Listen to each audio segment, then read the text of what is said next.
In 1945, Attlee's Labour government had nationalized the commanding heights of the economy, bringing core industries into state ownership. For Thatcherites, these state industries were now the primary target. A whole lot of people who were left of centre thought the nationalisation was Britain's great gift to the world. And one of my phrases at the time was that having exported the disaster of nationalisation to the world, Britain should offer them the antidote. It was the decent thing to do, to say, we're very sorry, it didn't work. So the whole efficiency of nationalised industries was running down. Why should they be efficient? They had access to the treasury purse. Thatcher wanted to end their dependence on government subsidies and submit them to the discipline of the marketplace. The nationalised industries fell to pieces. They lost huge sums of money. They put the prices up massively and still weren't able to make a profit. They were bleeding the nation dry, the taxpayer dry, and they weren't doing a good job for their customers. The coal mines and the miners' union became Thatcher's biggest challenge. The coal miners represented the last bastion of the socialist mindset in the UK.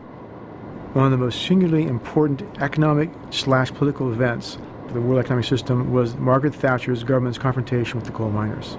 We were quite clear, uneconomic pits must close. You could not go on pouring money into uneconomic pits. It was taxpayers' money. If you look at our coal industry, the coal is very deep in the earth. It is hugely expensive to get out. 75% of Britain's coal mines were losing money. It took government subsidies of $3 billion a year to keep them going. But these statistics were seen as irrelevant by men like Ken Capstick, one of the radical socialists who led the miners' union. What they would say was that in America, for instance, coal produced at the pit head was cheaper than coal produced at the pit head here. The union leaders argued that the government subsidies were money well spent if they kept 180,000 miners at work and able to feed their families. Miners used to say, and I can remember them saying it, while ever I've got these, I'll always have a job. It was an historic grudge match. Both sides knew the miners had brought down Ted Heath's Conservative government 10 years earlier.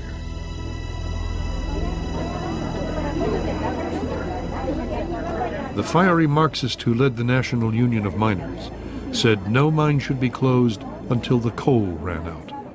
To declare official, in accordance with Rule 41, the strike action now. The issue before our members is very clear.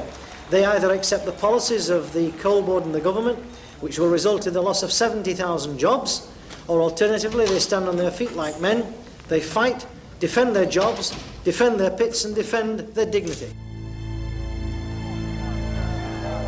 The strike was an epic clash of values, which symbolized the wider battle of ideas. Socialist against capitalist, free market against state ownership. And it was a question of power. Who ruled Britain?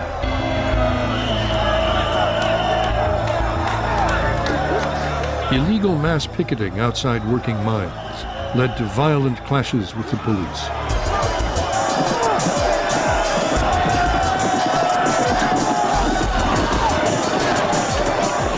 It was the next thing to a war.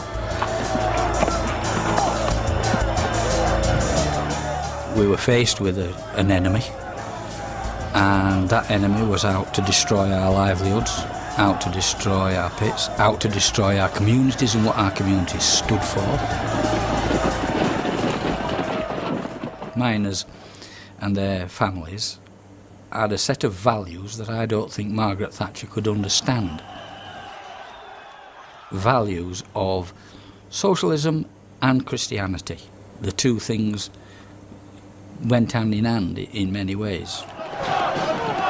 For more than a year, the miners held out, until internal rifts and the desire of many to return to work brought the walkout to an end. And then, suddenly, It collapsed, the strike, and the most powerful union with the most militant leader had failed. Britain has changed. Today, less than 3,000 work in the mines. I feel devastated by what I see. Grimethorpe had considerable reserves of coal when it was closed. Plenty of work for those miners to continue to do, to keep their families. You can see the wastelands. You can see the social deprivation that it caused. The children that are coming along, no prospects, no future. People despairing because they can't find employment and the dignity that employment brings.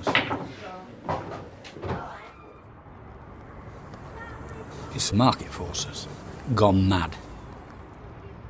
The political consequences of the failure of the strike were incalculable. The coal mining strike of the early 1980s was a tragedy for so many of the mining families that were involved in it. Perhaps the greatest political impact was on the Labour Party that had all along opposed Thatcher's free market policies. I came into politics as someone who lived in an area which was an old mining community. The problem for the left in the past was they equated the public interest with public ownership and public regulation, and therefore they assumed that markets were not therefore in the public interest. What we have had to explain both to ourselves and to the country, and now I believe it's possible to explain this to the rest of the world as well, is that markets are in the public interest.